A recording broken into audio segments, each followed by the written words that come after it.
අද අපි මේ වීඩියෝවෙන් කතා කරන්න යන්නේ ඉංජිනේරුවන්ගේ විශ්මිත නිර්මාණයක් වෙන පැනමා ඇල ගැන.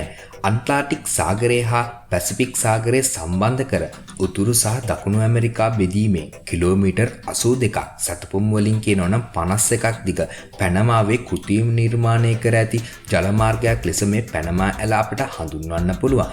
පැනමාවේ ඉහළ ඉඳන් මේ ඇල කපා නිර්මාණය කරලා තියෙනවා. සමුද්‍ර වෙළඳාම සඳහා මාර්ගයක් ලෙස මේ පැනමා ඇල භාවිතා කරනවා. මෙතෙක් කල නිර්මාණය කර ඇති අති විශාලම හා වඩාත් දුෂ්කරම ඉංජිනේරු ව්‍යාපෘති වලින් එකක් ලෙස මේ පැනමා ඇල අපිට හඳුන්වන්න පුළුවන්. එහෙනම් අදත් ආරාධනා කරනවා පැනමා ඇලේ දැනුම සොයා යන ගමනේ අවසාන තප්පරෙතෙක් ලැබී සිටින ලෙස මේ ඔබගේ දැනුම වර්ධනය කරන දැනුමට තොරතුරු YouTube නාලිකාවයි.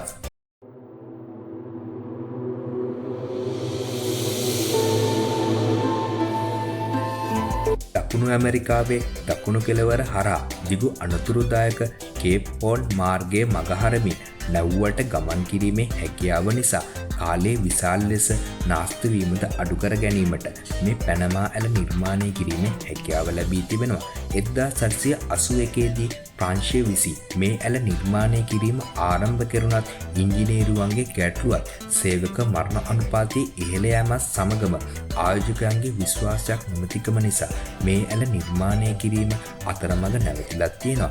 ඉන්පසුව 1904 දී එක්සත් ජනපදයේ මේ ඇල නිර්මාණය කිරීමේ වගකීම බාරගෙන තියෙනවා.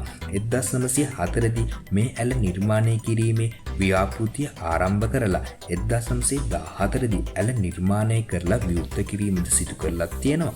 1977 වර්ෂයේදී පැනමා රජයට මේ පැනමා ඇල පවරා දුන් අතරම එතෙක් මේ ඇල පාලනය කිරීම සිදු කරලා තියෙන්නේ එක්සත් ජනපදයේ විසින්. 1999 දී පැනමා රජය විසින් මේ ඇල බාරගෙන ඒ දැන් කළමනාකරණය කිරීම සිදු කරන්නේ පැනමා රජයට අයත් පැනමා ඇල අධිකාරිය විසින්.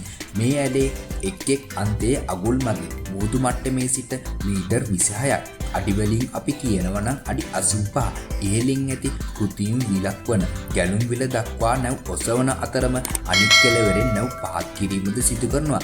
ඇල සඳහා අවශ්‍ය කැණීම් කටයුතු අඩු කිරීම සඳහා මේ නිර්මාණය කරලා තියෙනවා.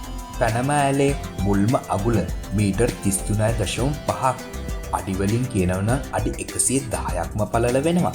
2007 වර්ෂයේ සැප්තැම්බර් මාසයේ ඉඳලා 2016 මැයි අතර කාලයේදී තුන්වන පුළුල් අගුල් මන්තීරුවක් නිර්මාණය කරලා තියෙනවා.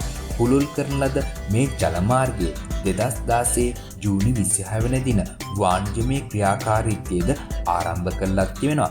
මේ නව අගුල මගින් විශාල නිව් පැනමෙක්ස් නැව් සංක්‍රමණය කිරීමට ඉඩ සැලසෙනවා. මේ ඇල මාර්ගයේ විවෘත කරලා 1914 දී නැව් 1000ක් පමණ මේ ඇල මාර්ගයේ ඔස්සේ ගමන් කරලා තියෙනවා. 2008 වර්ෂය වෙන විට නැව් 14702 මේ ඇල මාර්ගයේ ඔස්සේ ගමන් කරලා තියෙනවා. මේ ඇල මාර්ගයේ විශේෂ මිනුම් පද්ධතියක් තියෙනවා. එය PCUMS ලෙස හඳුන්වනවා. 2012 වර්ෂය වන විට යාත්‍රා 8,15,000කට වඩා වැඩි ප්‍රමාණයක් මේ පැනමා ඇල ඔස්සේ ගමන් කරලා තියෙනවා. 2017 වර්ෂයේදී පැනමා ඇලේ අගුල් දෙක අතර ගමන් කිරීමට නැව්වලට සාමාන්‍යයෙන් පැය 11යි තප්පර 38ක් ගත වෙනවා.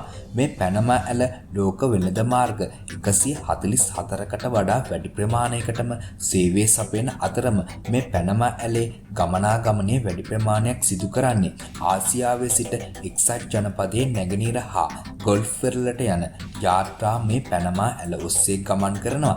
ඇමරිකානු සිවිල් ඉංජිනේරු සමාගම මේ පැනමා ඇල ලෝක පුදුම 7න් එකක් ලෙස ශ්‍රේණිගත කිරීමද මේ වෙන විට සිදු කරලා තියෙනවා. එහෙනම් අදට අපි ඔබෙන් සමු ගන්නවා. හෙටත් මෙවැනි වීඩියෝ එකකින් හමු වෙමු.